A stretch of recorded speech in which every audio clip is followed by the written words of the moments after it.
Hello and welcome to episode 37 of the Comic Crossovers podcast. We are Geeked Out Nation's official comic podcast. We film every week, usually Friday or Saturday.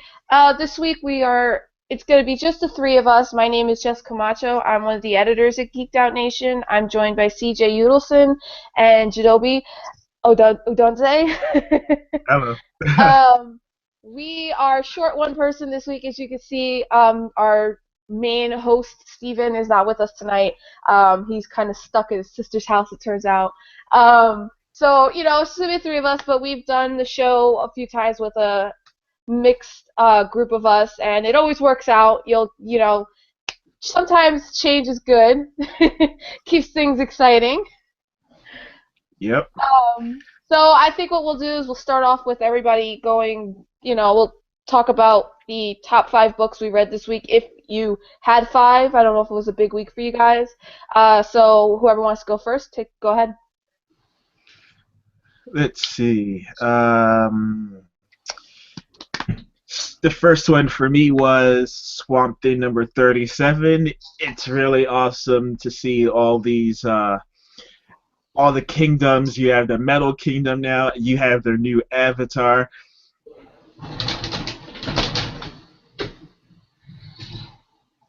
Lady Weeds, but in this issue you see the transformation, and she's just that badass. Bad things are gonna come for Alec. There was the Ghost number 10, which really caught me off guard just by the ending, because they're really trying to dig into Ghost becoming a legitimate superhero, and also show the consequences of being one. Death of Wolverine, the Weapon X program number 3, which I love because this is another one that Charles Soule is writing, and it's just that awesome because he knows how to write characters, he knows how to make them unique, and they all have pretty cool powers, and you just want to see how they fit into the Marvel world after these 5 issues. Birthright number 3, we'll get into that later, and Angela Asgard's Assassin. We're doing that one, right? Yep. Yeah, I guess. Yeah. Angela Asgard Assassin number 1. We'll get into that one, but that's the other one. Okay, CJ, you want to say what you picked up this week? Yeah. Other than the several books we'll be reviewing, I liked Wolfmoon from Vertigo. That was solid, and then the next Green Lantern number 37. That's continuing the Godhead story arc, which was pretty darn solid. This series has been, this crossover has been really good. Okay.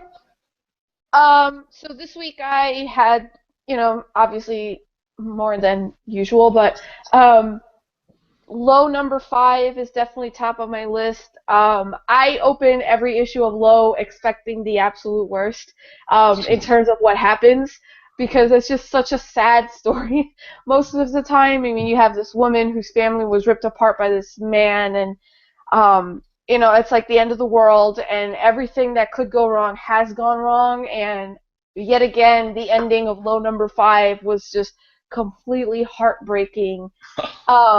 At least it looks like it's going to be. It was a big cliffhanger, but I think it's pretty obvious what happens. Aside from the 2 we're going to talk about, I also picked up Names number 4, which I'm still really into. I think a lot of people are a little bit down on it because it's just a little predictable, but I'm into it. Escape from New York number 1, which is a sequel to the movie. And there are now 2 Kurt Russell books going at once, which is kind of awesome. Yeah, that's and right. Big Little China. What was it? Big Trouble in Little China. Yeah. That's it. Okay.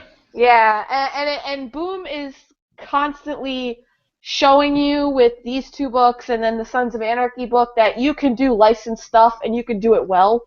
So those have been good. And then I guess my last 2 would be Earth 229 and Earth 2 World's End number 9. It was a very, very good but sad week in the Earth 2 world. And it's awesome, but it's just so sad sometimes.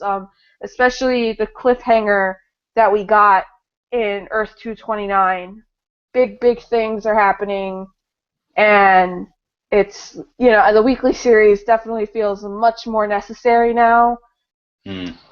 So yeah, that's what I picked up this week. So this week was kind of big for comics. Not necessarily like earth-shattering news, but there was a lot of little things to talk about. And I think the first one we'll talk about is that IDW is reviving Jem and the Holograms. The series will be written by Kelly Thompson and art by Ross Campbell. And it's a brand new look for Jem and the Holograms, brand new vibe. It's updated for 2014. This is another classic, like, 80s thing that IDW is bringing back. They've brought back My Little Pony. They've brought back Transformers, Ghostbusters.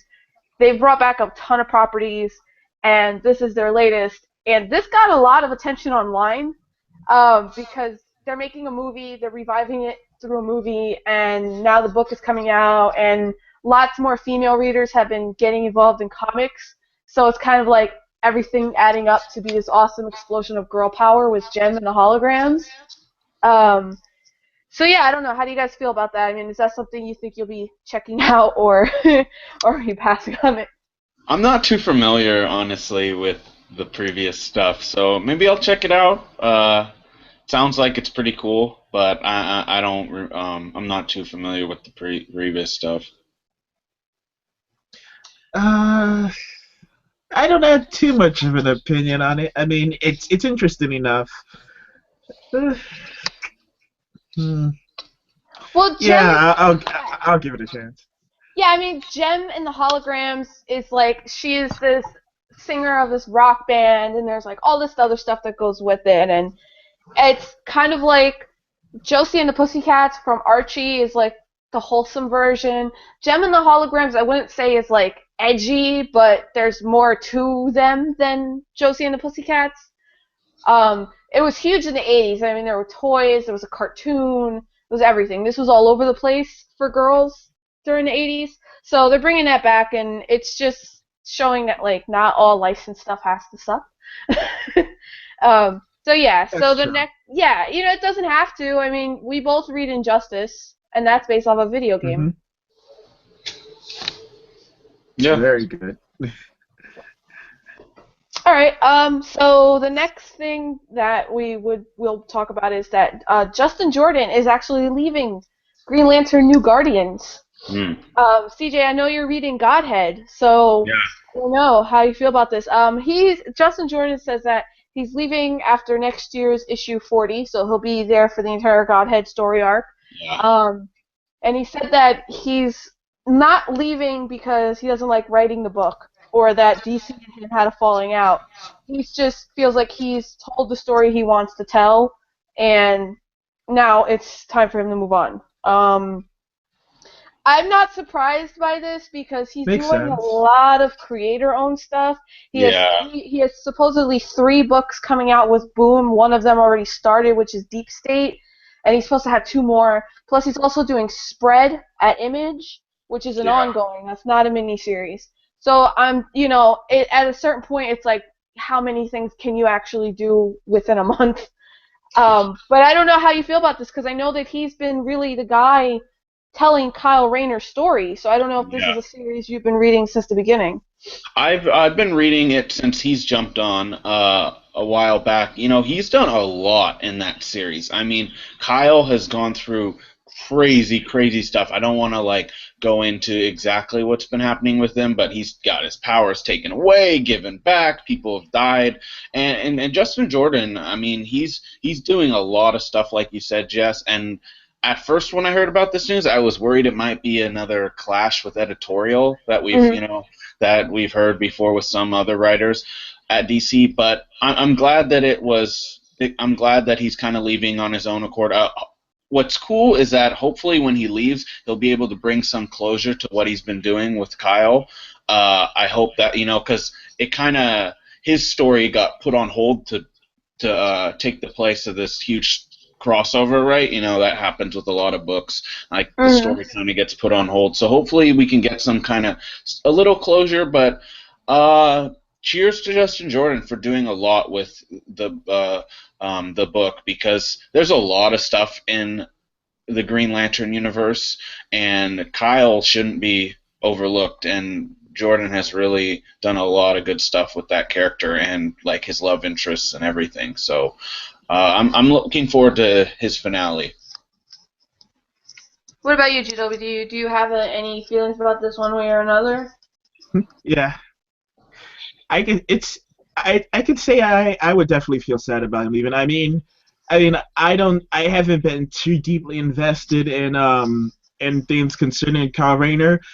I mostly was when it came to that story arc with the Third Army and whatnot.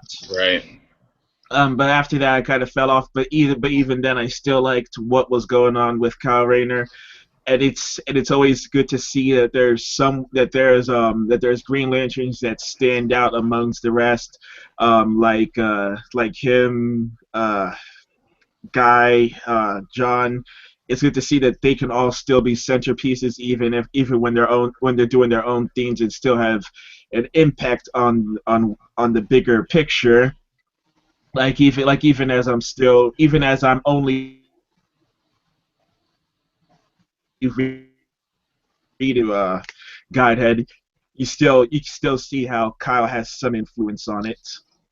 Oh yeah, he's a major part of this story arc, because at the end of the Third Army, I mean, crazy stuff happened with him. He went through the Source Wall, and he came back, and just nuts stuff. He's been chilling with the Guardians. He's the White Lantern, all this crazy stuff. Mm-hmm. So hopefully Justin Jordan gets a chance to wrap up some stuff before he leaves.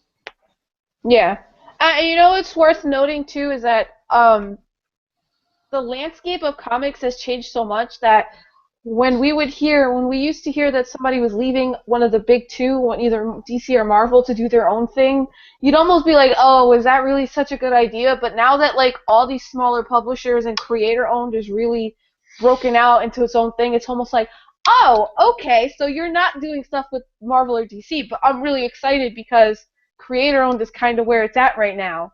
Yeah. It's just something I feel that's worth pointing out. Oh, definitely. Yeah. All right, so the next big story we've got is that Marvel is going to do a 3-part crossover with Spider-Man, All New Captain America, and the Inhumans. This isn't going to be like a major crossover. I don't know if you guys read it, but last year, in the end of 2013, they did a crossover with the Hulk, the all-new X-Men team, and Superior Spider-Man, and those were told over 3 individual special issues. So they're going to do something similar with this. It's going to be written by Jeff Loveness. The artist has not been announced, just a cover artist, and it'll begin in March with Amazing Spider-Man Special Number 1, followed by Inhuman Special Number 1, and All New Captain America Special Number 1 over April and May. I really liked the mini crossover they did with the first 3 teams I mentioned, with Hulk, All New X-Men, and Superior Spider-Man. That was a lot of fun because it was a standalone type of thing. You didn't even need to be reading the series they come from to get what was going on. So I'm interested in this because I do like the Inhumans. I have my own feelings about the forcing of the Inhumans upon us that Marvel is doing, but I do like the Inhumans. So I don't know. I mean, this is something I think I'm going to pick up just because when they did it before, I enjoyed it. Yeah, I like the Inhumans too. There's some really this is a really interesting time to do that crossover too, because the Inhumans are at kind of a funny place. You've got a new Captain America, and I'm not sure what's happening with Spider-Man right now. I've only picked up a couple of the Spider-Verse books, and that's not really with Peter. So I'm interested to see what this is. I only read the first issue of the new Captain America. I'm not sure if the second issue's out, but that was good. and I think that this would be an interesting crossover. I've never seen Spider-Man interact with the Inhumans before. Has that happened before? It probably has, but I don't remember it recently happening, like at least the Yeah. last 10 years, at least like on their own, to where it Yeah. needs to be in a book like this. So I think that'd be interesting. But by that time, I wonder who the characters from the Inhumans will be in this. Because I'm wondering Right. if we're going to get Black Bolt and Medusa, or are we just going to get Medusa, and they're calling it an Inhumans crossover, but is it just going to really be Medusa? Or is it going to be some of these new people that have shown up through through the Inhuman series? Yeah. Oh, I guess Spider-Man has interacted with the all new Miss Marvel, so she's an Inhuman. So I guess uh, in that one like half an issue, so that was cool. So I'd like to see her in it, even though she's not part of the Inhumans book. Here's one from a pro. Elaborate.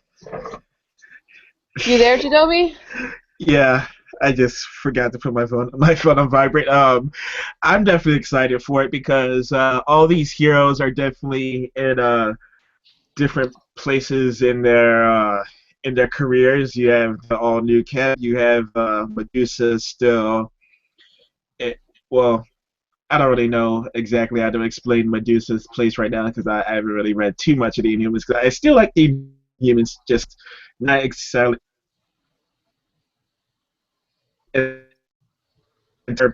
But she says Spider, who's who's still picking up the pieces after the whole problem with Spock. I'm just talking Spock.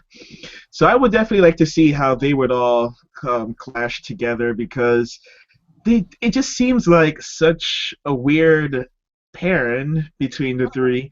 So you just want to see how they would clash in terms of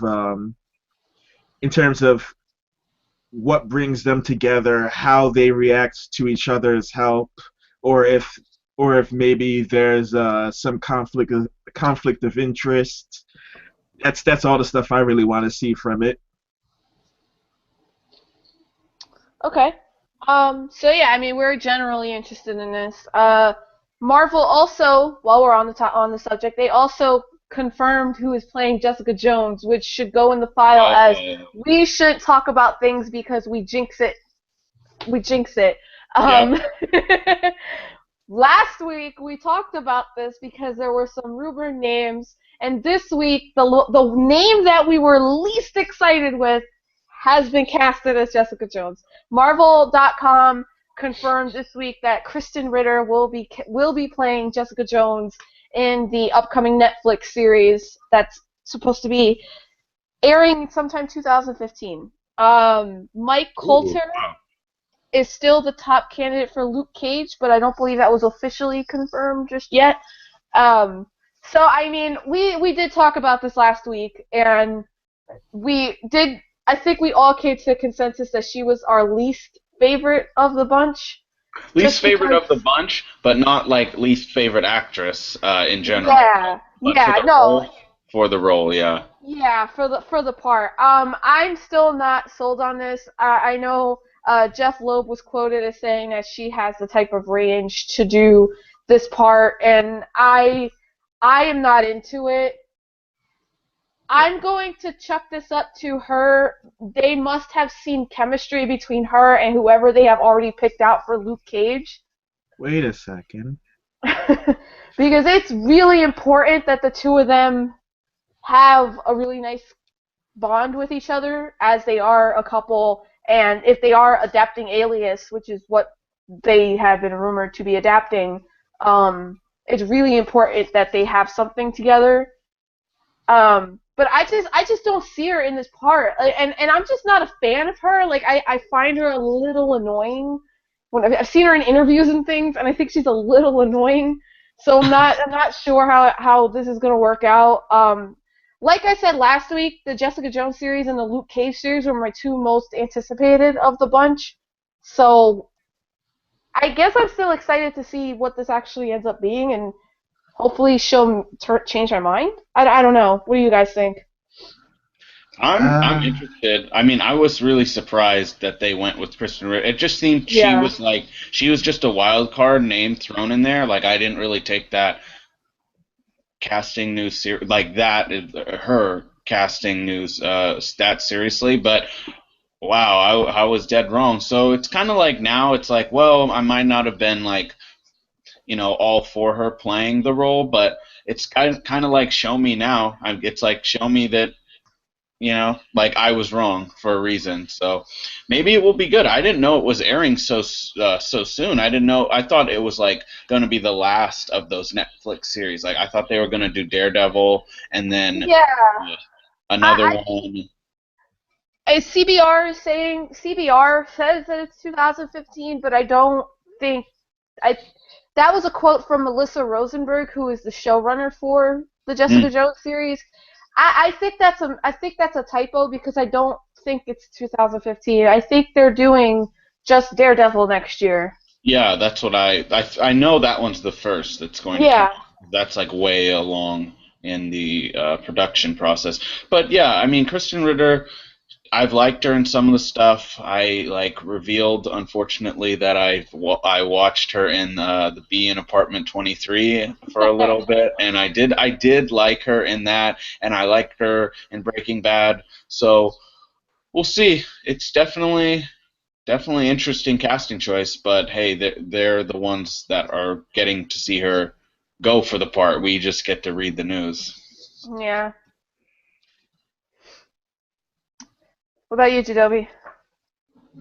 Not all too familiar with her. I'm just gonna say that up front. I don't know that much about her, so I don't really have that much of an opinion about her. But since I was not here last week, I'm just going to skip right over her and go back to Mike Colter because that one is what I can get with. Because you already know I watch Halo Nightfall, and he plays Agent Locke, and he definitely has what it takes to play Luke Cage. Is he a badass? Because Luke Cage needs to be ready to Luke Cage is the kind of guy that you don't come to him unless you know you can handle it, because Luke Cage will kind of mess up your day.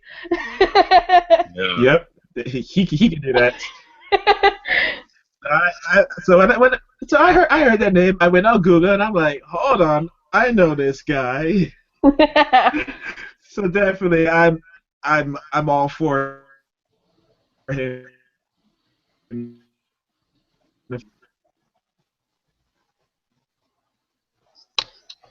Jadobi, you there? You got cut off a little bit. Yep.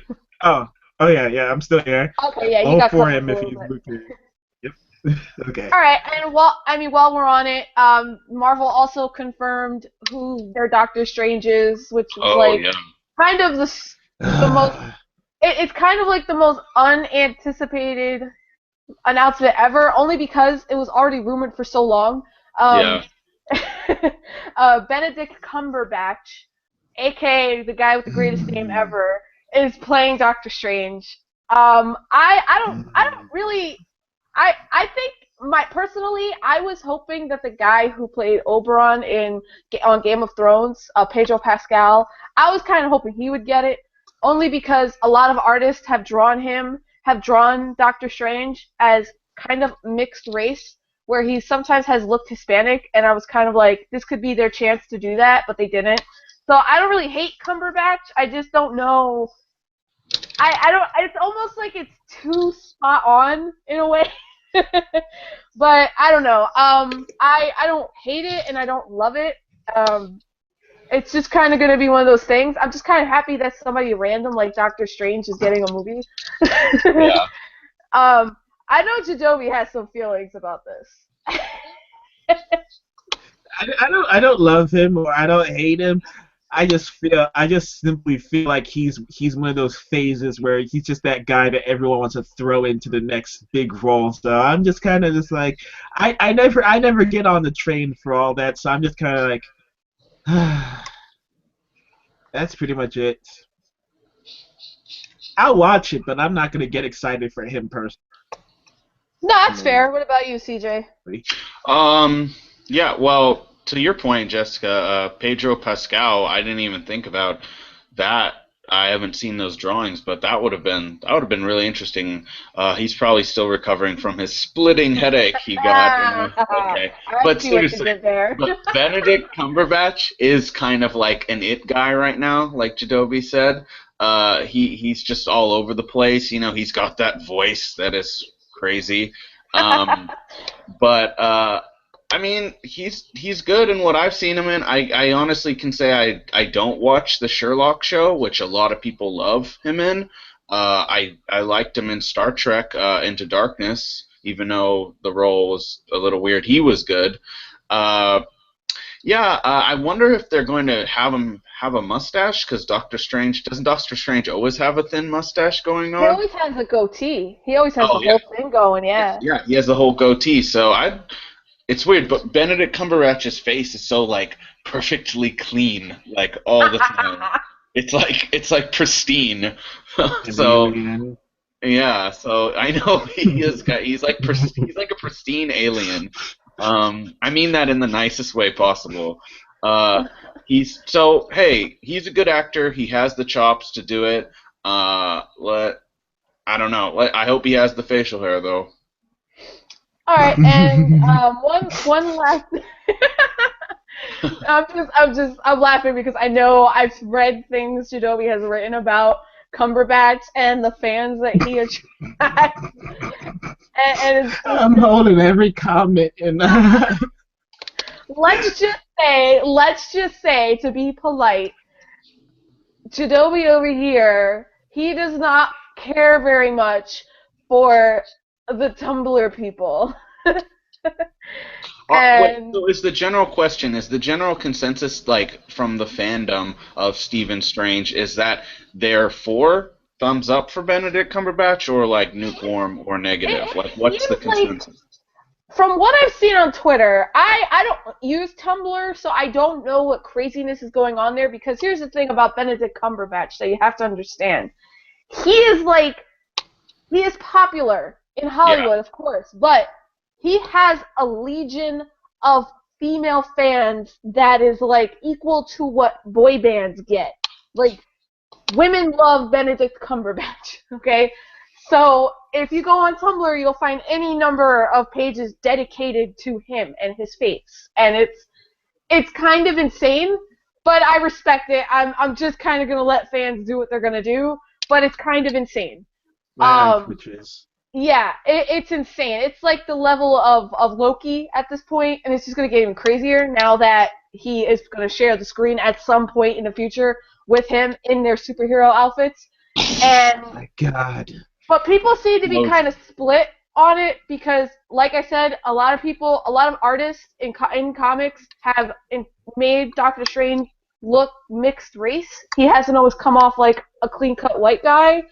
So it's almost like they had a chance to kind of do put another person of color into the movie, and they didn't. So that's where some disappointment's coming from, because Doctor Strange, like, his race does not define him at all. So you could have really casted anybody. So people were hoping that this would be a chance for them to do something different, but instead they casted like the most British guy ever. But, I mean, people seem to be fine with it. I mean, I like I said, I don't really have strong feelings one way or another. It's just kind of a thing. I just really like saying his name. Yeah. But yeah, so it seems to be like either you're really excited about it or you really don't like it. But anyway, I don't know how much more we can go into that. I mean, I'm still excited for the Doctor Strange movie. Like, I just think that's awesome that he's getting a movie. Like, the main magical person is getting his own movie for Marvel. That's pretty cool. Yeah, that is pretty cool. It is. All right, so we have one more Marvel thing to go over, which I don't have a ton to say about this, but I think Jadobi does because he was a big Young Avengers fan. Cassie Lang is coming back from the dead. Because Nick Spencer is reviving Ant-Man, but the series star of it will be Scott Lang. It won't be Hank Pym. And it was revealed in an interview with Comic Book Resources that they would that she will be brought back in Avengers World 16, which is out like this week. So they're wasting no time. Yep. Um, None at all. I read a little bit. I read the Children's Crusade, which is what brought Scarlet Witch back in. So, and I know a little bit about her, and I know she died, and I know that it was like this huge tragic thing for Scott Lang going forward. But I don't know. How do you feel about this? Because you are the fan here that has read Young Avengers. I think it's all depending on how they execute it. Because because while you do want to growl just because they're bringing a character back from their point of view, which is Casey lost her father. Then she and the Young Avengers had their time adventure, and she took it upon herself to bring back her dad, and then she died. Now he is probably gonna get the same opportunity and probably bring her back. So you definitely want to see how they kind of return the favor for each other. It can be a very touching moment, depending on how Nick Spencer executes it, and you also want to see just how this could affect other people, because the whole reason why the Young Avengers split is because of how they handled that situation, especially Patriots. Maybe we could see him again. Maybe if she's alive, and it could change his mind. He may become a hero again. Who knows? There's just a lot of possibilities that come from her coming back. I'm a huge Morning Glories fan, so I really enjoy Nick Spencer's writing, and he knows how to write teenagers. And assuming that she's being brought back and she's still a teenager, I'm gonna just assume there's no insanity involving that. I'm almost wondering if this is kind of shaping up to be the replacement for Hawkeye, because if you have Scott Lang and then you have Cassie Lang, who is going to be like this, typical 16 or 17-year-old, whatever age she's going to be here, you could almost have like a Clint Barton and Kate Bishop thing going on here, which I think would be kind of fun. I don't know what tone they're going to take with this, because I don't know if you guys read Superior Foes of Spider-Man, but like that's really funny. Well, it was really funny, and that was a Nick Spencer book. So I'm wondering if that's going to kind of be where this falls, where it's going to be like a combination of something like Hawkeye and Superior Foes. But yeah, that's really all I have to say about it, because I don't know a lot about her. The fact of the matter is, you die in comics, unless you're Uncle Ben, you're getting brought back. And it always ends up being how will they do it is what fans will be upset about. So, I mean, they just have to do it right. Yeah, I agree. I'm not too familiar with the character, so can't really comment on it, but, yeah. Alright, so the last story we'll talk about, because this is kind of a big one, Bleeding Cool has reported this week, which we never really discuss rumors like this, but given that our site is, most of us are fans of Batman and the stories and the classic stories attached to Batman, and even our top of 2014 list, Scott Snyder's on it, and that we are fans. And this is also kind of a big one if it's true. It seems that Frank Miller and Scott Snyder are working together on writing a third book in the Dark Knight series. For those who don't know, Batman The Dark Knight Returns was a story about an old version of Batman. He was much older. He was at his physical end and mental end of everything. And it's considered a classic in comics in general because it ushered in a new wave of books. Books started getting much darker and more dramatic in tone. art really started to change, and it was important, and it changed how Batman was characterized. That's how we got to the place we are now, and even the movies have been influenced by it, Oh yeah. like a lot.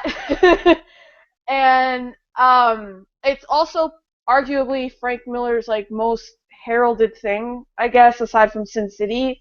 But even Sin City, that whole as a whole has some stories that didn't work. But it looks like they're bringing this back, and they're gonna do a third chapter. And the rumor is that there will be different artists on each chapter, but the story won't focus on Bruce Wayne. It's gonna focus on Carrie Kelly. Mm, But not as a young person. It's gonna be her in her older years. So by this point, Bruce Wayne is dead. So basically, what's happening is that she is effectively taking the place of Bruce Wayne in Dark Knight Returns. This is totally a rumor as of now. Nothing has been confirmed, but it's worth talking about a little bit because if you've seen Frank Miller recently, he doesn't look healthy. And I don't mean it in like a funny, let's make fun of him way. The last time was at San Diego Comic-Con, he looked very frail. And Yeah. it's almost like this is kind of like getting him back into comics that, you know, if he's having personal substance abuse issues or whatever, or if he's sick, this could kind of re-energize him and bring him back into comics in a big way. Then there's also the tie-in to the Batman Superman movie, because if you saw the little teaser from San Diego, I mean, Ben Affleck is basically playing that version, it seems. He's wearing the same costume. He's wearing the Just exact same people costume. that haven't seen it, like, that's Yeah. what the costume looks like. So I don't know, CJ, do you want to start how you feel about this? Yeah, well, okay. For me, the Dark Knight Returns universe with Carrie Kelly and the old Bruce Wayne and all the political drama that goes on in that story and the gangs and everything that story is characterized by is it's really its own self-contained story, and I don't see the need to revisit it. I understand that in especially comics today, there's just so many universes out there that people want to tap. You know, every time there's like an Elseworlds story, you constantly are seeing the writers return to that world, and sometimes it works, sometimes not so much. I think this world, it's fine just being self-contained, you know. Whereas Watchmen has its own world, and the before Watchmen stuff, I thought was pretty good. I don't see the need to return back to the Dark Knight, Frank Miller's Dark Knight stories. That's just me, because I think they're self-contained. That's one of his seminal works, and that's where it should stay. Some of the sequel, The Dark Knight Strikes Again, not a good read. In my opinion. Not a good read. I think, I mean, I love Scott Snyder, you know. He's great, and Frank Miller has written some great stuff too. His Daredevil stuff, amazing. But I don't, you know, if this is what he needs, and if this is, you know, I think he shouldn't. If he wants to do this, he should. But it doesn't interest me. You know, and in fact, it's a little off-putting just because the Dark Knight, like, what is this one going to be? The Dark Knight Strikes again, or he strikes even more? The Dark Knight Strikes even more. That's what this one will be called. And Carrie Kelly as I guess a Batman villain. Oh, I don't know, but hey, like Jessica said, it's just a rumor right now.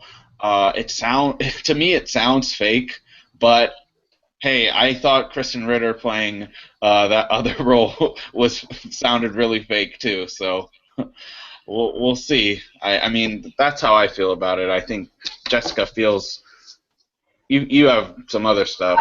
Yeah, I am. I mean, Batman was how I even got into reading comics, but I sometimes feel like I'm the only Batman diehard that does not like The Dark Knight Returns. I don't like it.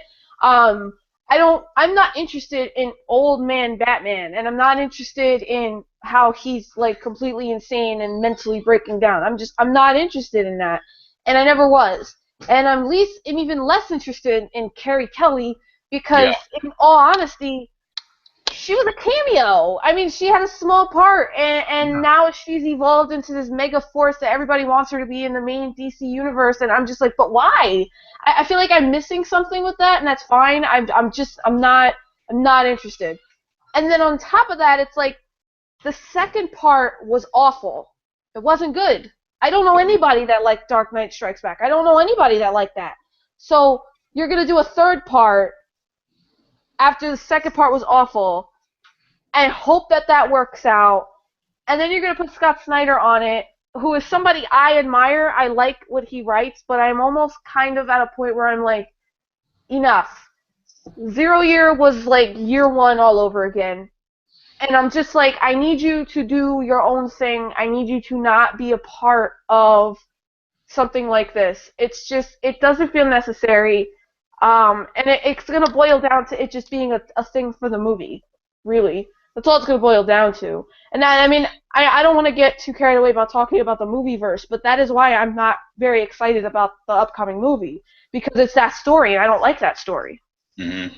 Yeah. Oh, yeah. Well, I just wanted to add, when I said people like revisiting universes, to be fair, like The Dark Knight The Dark Knight Returns, that universe is really, it has a lot of cyberpunk in it, and I think DC is looking to kind of capture that Elseworld story, that environment again, this like neo cyberpunk where like everybody's wearing these like big red sunglasses, you know, and so Carrie Kelly, I think why people like her is because she had a unique look. Her visual, like how she appeared on the pages, she looked pretty unique.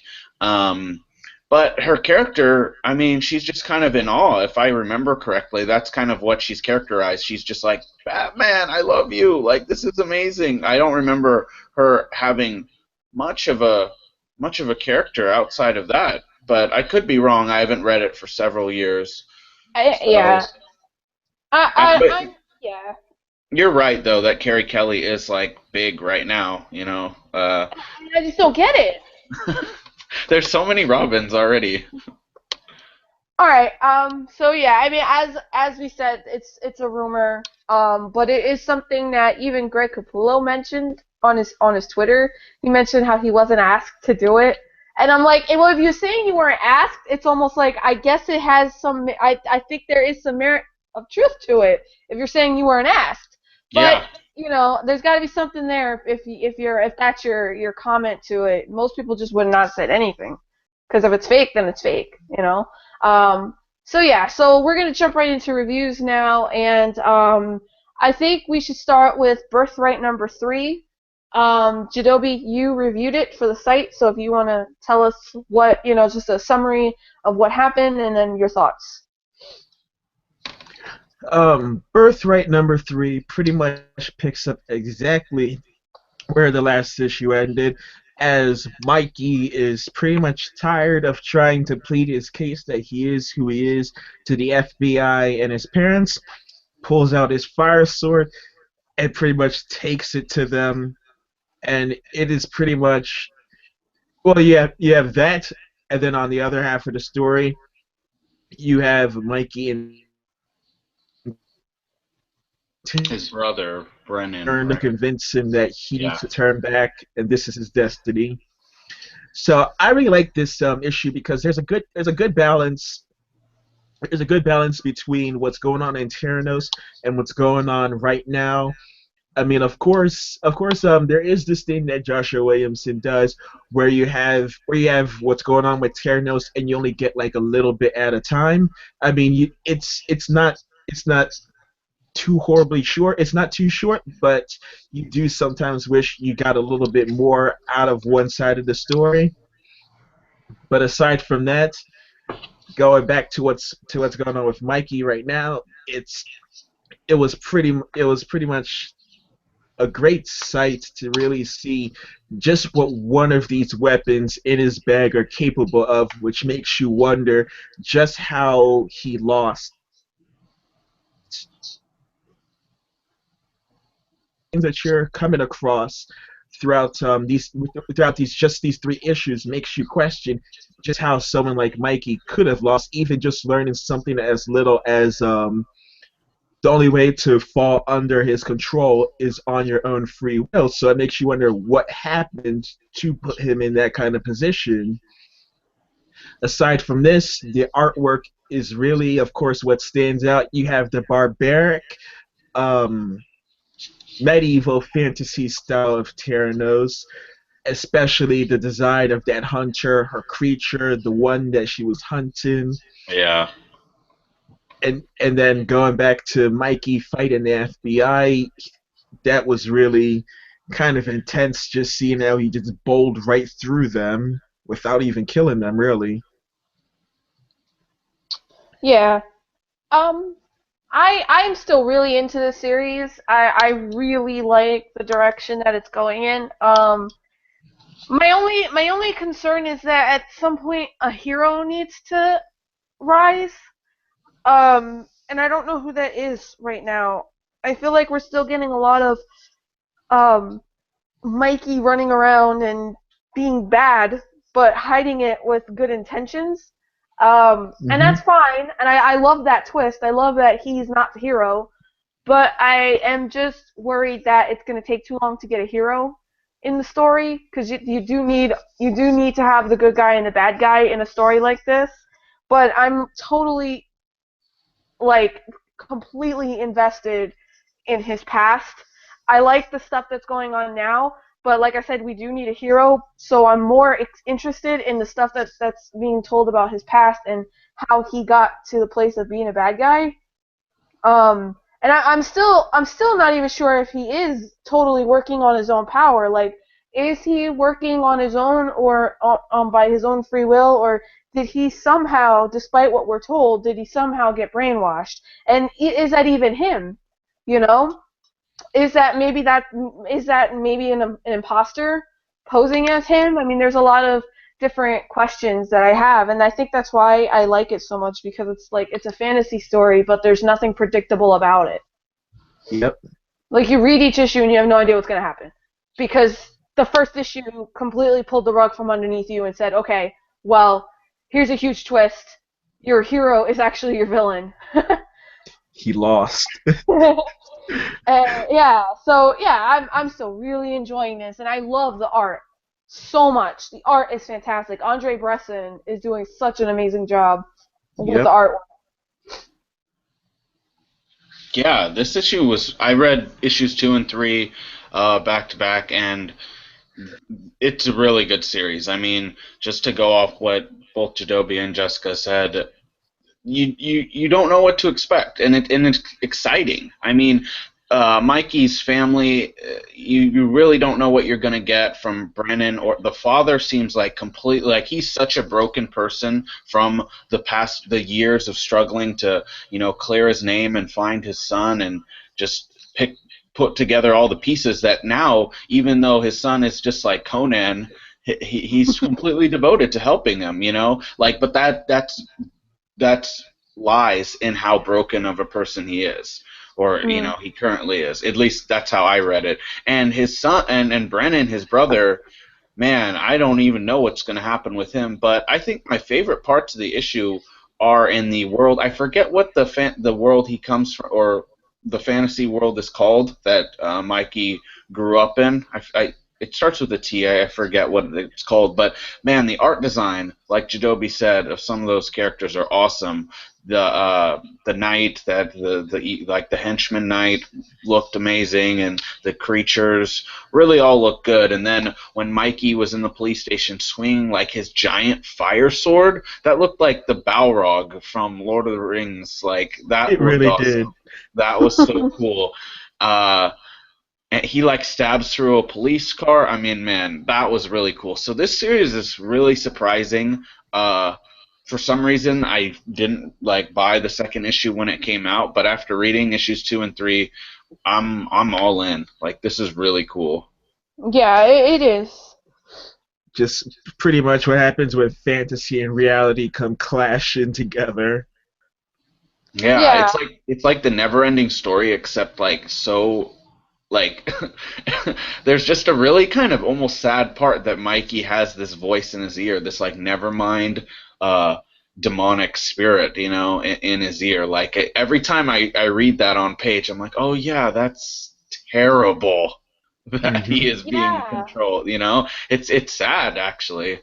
Yeah, that's the other thing. I mean, Joshua Williamson, he does this in like all of his series. Like every single one of his series has this like there's something crazy going on. But if you take all that away, it's always about these people and stuff that's happening to them. Like Nailbiter, it's a horror story about serial killers, but there's all this like personal stuff going on with the characters, and that takes your attention more than anything else. And he does this with Ghosted as well, and he's done this with like everything he's written so far, and I think that's why one, he's launched so many new series in the last couple years, and two, that's why he ends up on so many like breakout star of the year lists so far, and that's why people have really taken a liking to the kind of work that he does.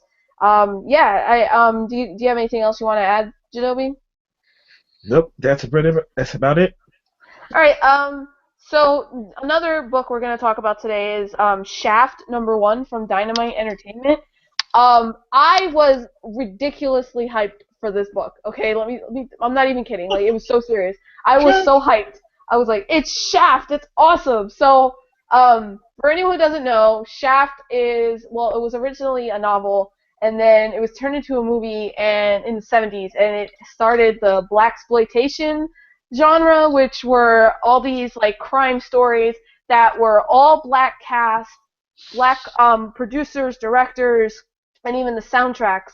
So they were movies that were made because Hollywood wasn't making movies for anybody outside of like white people, basically.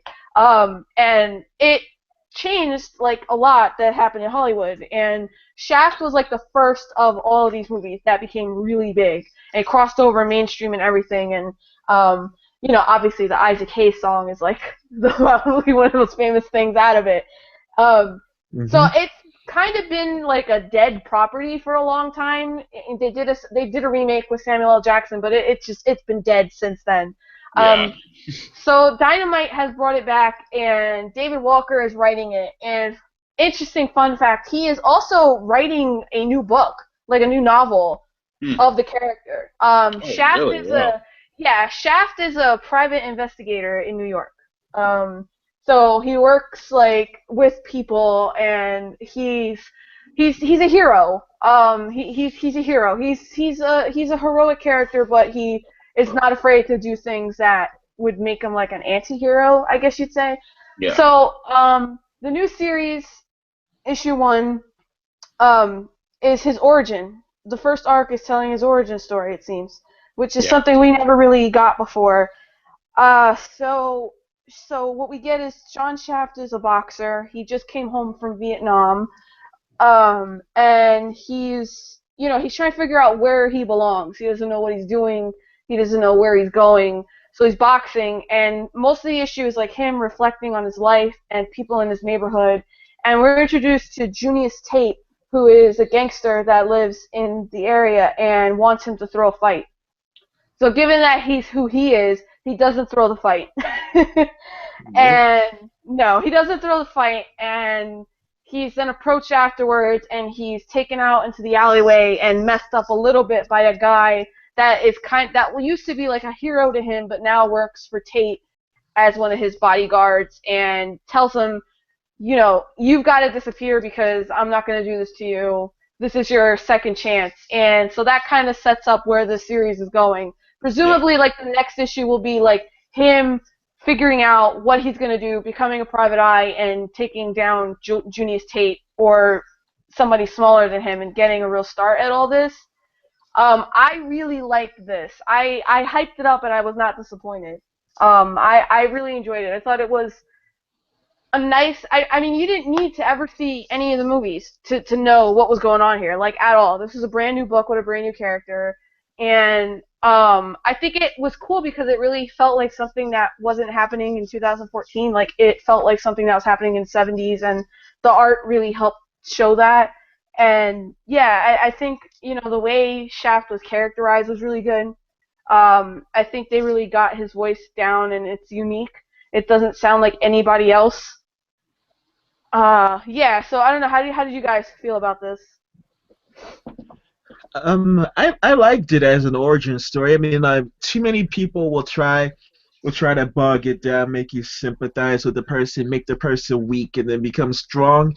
But Shaft was someone who's always been strong, and that reflected in the decision he made at that moment not to throw the fight. And I just like that it looks that he has a general direction that he wants to take this story. He's introduced the characters. He knows where he's going to get from point A to point B because he obviously can't stay around after what's the guy's name that beat him up? I forgot. After the guy told him to get I also really liked the setting because David Walker he didn't fail to show everything unfair about that life, everything, all the hardships, all the corruption. That's the type of stuff I'd want to read from Shaft. Yeah. You know what I think too that's worth mentioning? Um, there's a lot of stuff here about race, and I think like the timing for it is so perfect. And um, like David Walker was not afraid to just say this is how it was. This is exactly how it was, and that's what I'm gonna write. And I appreciated that. He used racial slurs. He used slang, and it was done really well. I think it wasn't done like to make it a joke or anything. It was done, as something real. Yeah. Yeah, it was a solid issue. I mean, it took like the narrative about the a narrative about what are the choices you're going to make in life and applied them to Shaft's origin. Like Jessica said, nobody really knows. And I thought it was good that they made him right from the start this guy with a strong sense of the direction he's going to go in. Not necessarily like the exact path, but moral decisions. Like he knew he might have done some bad things in the past, and he might still do some bad things, but he's not going to lie down for the wrong people. So really good start. The art, I think it was mentioned that it felt like the time period. Like I really think the art was solid, and I don't know much about Shaft, but I do think this was a really good start. Was this Boom or was this Dynamite? No, this is Dynamite. This is Okay, it's Dynamite. Dynamite. Yeah. For those people that aren't familiar with like Shaft, Black Dynamite is kind of a riff off of Shaft. You know, like there's a lot of there's a lot of things that are ripped off from Shaft, and this was a good start. And it felt like a perfect first contained issue. You know, it like Jessica said, it's going to probably go in a certain direction, but you could hand this first issue to somebody and they would get like a nice, clean picture of like just what this comic can be about. Like it felt like a really good starting point. Yeah, yeah. It's a very good book, and it's I hope that it catches on the way that it could, especially since there is a lack of diversity racially in comics, and this is a good step in the right direction. And I mean, I loved it so much. I thought it was so good. But I hope it catches on, especially, and I don't mean to sound so negative about Dynamite, but Dynamite does a lot of really overly sexy stuff that just is so odd, and it's like I saw a cover for Purgatory, and it was like this demon chick in like barely a bikini, and it's like, you don't want to be that publisher. You want to be the publisher that puts out a book like Shaft. Yeah. That's something serious and mature, and makes some solid social commentary, and so I hope that this catches on and they can take steps into that direction and kind of give that chaos universe a bit of a hiatus, because it's so not what people are into anymore. At least comic readers. Incentive like Deja Thoris, Warlord of Mars covers. If anyone has seen those are hilarious. Yeah, where it's like a girl with like no waist whatsoever, so you know she has no organs, and she's like chained to the floor or whatever. And I mean, yeah. I think I saw a Dawn Vampirella cover where the woman was topless. Yeah. What? Yeah, and it was covers. They were incentive covers, so there weren't that many, but still, I mean, insides are not much better. If you look at the inside, the art inside is not much better. And it's like, I think there's a place for that. Obviously, there's fans of that, and that's fine. If you're a fan of that, that's fine. But it's like, you don't want that to be what you're known for, especially when you have publishers like Boom starting to come up big, and Dark Horse taking a bigger place in the market and Image, and they're all more inclusive, and they try to do lots of different things and be known for different things. And I don't want Dynamite to be, hey, look, we have half-naked demon chicks on our covers by our books. It's like, no. Nope. What they need to do is get back to the good stuff. It's like when I look at their list, I want to see Shadow, I want to see Miss Fury, I want to see Black Bat, Green Hornet, I want to see who's the other one? I want to see Zorro, Django. I want to see all of them on the front, even Solar, Man of the Atom, because that's one of the best ways to reinvent a character that I've seen in a very long time. Yeah, as Solar is now a woman. Mm-hmm. And they don't have an incentive cover where she's chained to the floor in like barely a bra or whatever, and it's like, it's like Dynamite is two different publishers in one almost. It feels that way. It's like they're half Zine Scope and then half.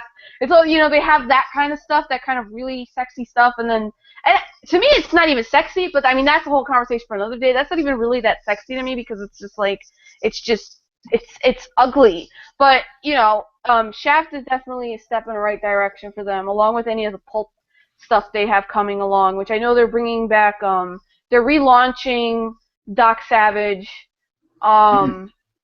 Flash Gordon is getting relaunched with a new team, and they're gonna do like this big team up of all their pulp characters. Mask Part 2. Yeah, which I'm gonna. My dreams. And that's the stuff they should be focusing on. Our last book for the episode is Angela Asgard's Assassin #1. I reviewed it for not for Geek.Nation, but I did write a long review about it. So Angela has been kind of all over the place in the Marvel Universe. She was a Spawn character. She was created by Neil Gaiman, and then after a long legal battle, she ended up at Marvel. She was introduced right at the very end of Age of Ultron, and then she joined the Guardians of the Galaxy. And then in Original Sin, it was revealed that she was Thor's sister. So now she's a full Asgardian. And so this is kind of like Marvel's attempt at giving her like a real story and giving her a place in the Marvel Universe. And we're shown like basically two stories. She's bringing something, we don't know what at this point. She's bringing something with her to another place with a friend named Sarah. And when she arrives there, the woman Sarah tells another person a story about Angela, and the story is that she saved the life of a child a very long time ago, but she later on in life wanted to cash in on that debt that she felt he owed him, that now he was a leader and she needed somebody released for her, and it didn't happen, so she killed him. And I don't want to spoil the cliffhanger, because I do want to support like #1, so I'm not going to spoil the cliffhanger at the end, but the package, I'll say, that she's delivering ends up being very important later on. Will be important as the series goes on. I didn't hate this book, but I didn't love it either. Only because I felt like she wasn't Angela, but she was like Marvel's version of Red Sonja, which, which to be fair, she sort of is. But you can't. I don't think you can sell a book with her being too similar to Red Sonja, because then why not just read Red Sonja? Um, Speaking of bad costumes. yeah. And I like the story that was told about her because it gave like a lot of insight into how the angels work and their kind of mindset, and it makes her really cold and tough, and I like that because, you know, she spent so much time in Guardians of the Galaxy, and a lot of her ways were kind of played up for laughs. Um, like her and Gamora were like the murder girls, and that was always fun. But when you really think about it, they're not funny. They shouldn't be funny. They go around killing people. They're assassins. You know, they do these kinds of things, and they've got these characteristics that don't make them instantly likable. Um, and this tries to make her likable while still sticking to her moral by really explaining her moral code. But it just read too much as Red Sonja to me. Um, and I don't know if I'm like gonna stay with it for a long time, but it's enough to make me want to read the second issue only because of the cliffhanger ending. Because that's definitely going to be important as things go on.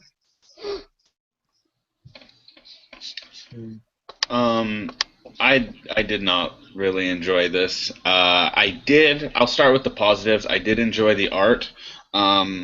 Bennett, or no, was it Phil Jimenez? I forget the artist, but I think it was. Phil Jimenez did the main story, and then Stephanie Hans did the backup, which was like the tale about the king that she saved. Yeah, and I like both styles. I like both styles actually. The backup story or the other story actually had kind of this like painted look to it, and it was more dreamlike, and I like that. But the main story had solid art. Yeah, I will say that the art's solid. The story, I don't know much about Angela. Like, I remember her from Spawn, and I randomly remember her appearing in the animated Spawn show, too. But I didn't read her in Guardians of the Galaxy. I read her introduction in the Age of Ultron, but I haven't been following Guardians, so I heard about her original sin origin, so that helped. And this issue was, I don't think it was very new reader friendly. It tried its best, but it didn't really do it for me in making me want to be interested in Angela. I think her story has a lot of potential. I mean, her history with Asgard is definitely pretty interesting, but her and the character, her friend Sarah, I didn't really feel like, and the chemistry there in relation to the reader was all that interesting. Her name's Sarah too, which is really funny. Like, it's like, oh, Sarah, like this is like Angela, Asgard assassin, and she's my best friend Sarah. So I thought that was a little funny. Yeah. But the action was good. I'm not sure about Angela's like. What are those things that are coming out of her back? Like, are those like ropes? I'm not like. Is that one of her powers? Like she has like prehensile costume. She has prehensile clothing. Because there was like, I really didn't know what those were, but I guess they're just part of her costumes. But she can like strangle people with them and stuff. So cool action in this book. I just don't think it's for me. What about you, Toby? I could say it was a solid start. I think what it was with this first issue is that they really were just trying to get all the necessary stuff out of the way from the very start. So it seems like they were trying to be more informative. So I don't think this one was generally going to be exciting off the bat. You probably have to wait. You probably have to see what the second issue has in store to see where she goes from there. But the first issue just seems like And that's just how it was. The action was good. I did like the action as well. Just because this is an angrier Angela, one that doesn't that has less reason to smile, not being around the Guardians included, and definitely want to see just what kind of troubles this package will bring for her, because of course her moral code isn't something many would agree with. Mhm. Mhm. Yeah, Okay. I think Kieran Gillen, he did a nice job at trying to get the reader invested in the story. I think he by making it like half of this be this story that's being told. I think it's like him trying to put the audience in the story. Like, we don't know who she is, so we're trying to find out. We're trying to learn who she is. I think that was a smart move. But I just didn't get I just didn't like that we don't really know who she is. Yeah. And I think that's going to be the thing that sells people on a character like Angela. It's like, we need to know who she is, but she also can't be a copy of somebody else. But I thought the art was amazing. I think it's like what they did. It's what is done with Red Sonja. It's like, you can have that costume, but it all depends on how the artist draws the woman.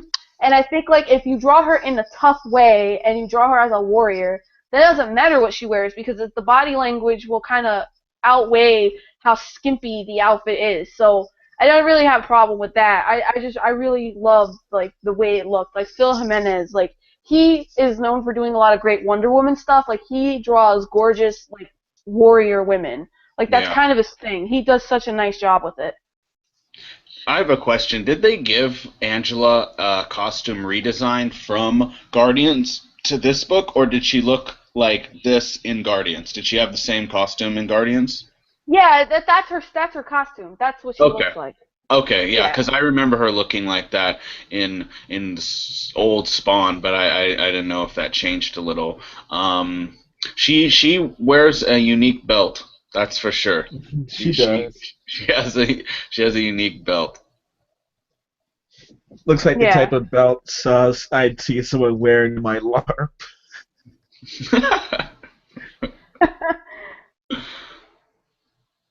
Yeah, okay, so if you guys have nothing else to say about Angela, then I think we could wrap it up. If you want to just tell people where they could find you online, Twitter, and if you have anything up on the site, go for it. My name's Jess Camacho. You can follow me on Twitter at Camacho Jess. I have on the site a review for Secret Six #1, which was awesome. Only read my review because I'm the only one who knows what I'm talking about when it comes to Secret Six. And and I reviewed Shaft #1, so check those out. And we will also be. I have another review that's going to go up sometime tomorrow. That's about a European book from Humanoids. They put out amazing stuff all the time that you can never get until they do the reprints, because they're European, so they're extremely hard to get in America. And our best of 2014 articles will start going up on December 15th, so you want to start looking for those as well. Name Jadobi. You can find me on Twitter at Jadobi.0 or Nugent X-Men. And the reviews I have on the site right now is for Angel and 3, Death of Wolverine, The Weapon X Program #3, Eternal Warrior, Days of Steel #2, Ghost #10, Injustice, Gods Among Us, Year 3 #10, and Swamp 3 #37. God, that's a mouthful. Yeah, guys, thanks for listening. You can follow me at CJ_Udelson on Twitter. Check out the site. Wanted to plug the review on the site of Arrow from the television show Arrow, the Brave and the Bold. Really good review on the site right now. That was a really cool episode. So take care, guys. All right, and this will be downloadable through Podbean and iTunes and everywhere else you can find podcasts. So thanks for listening or watching live on YouTube. We will see you next week.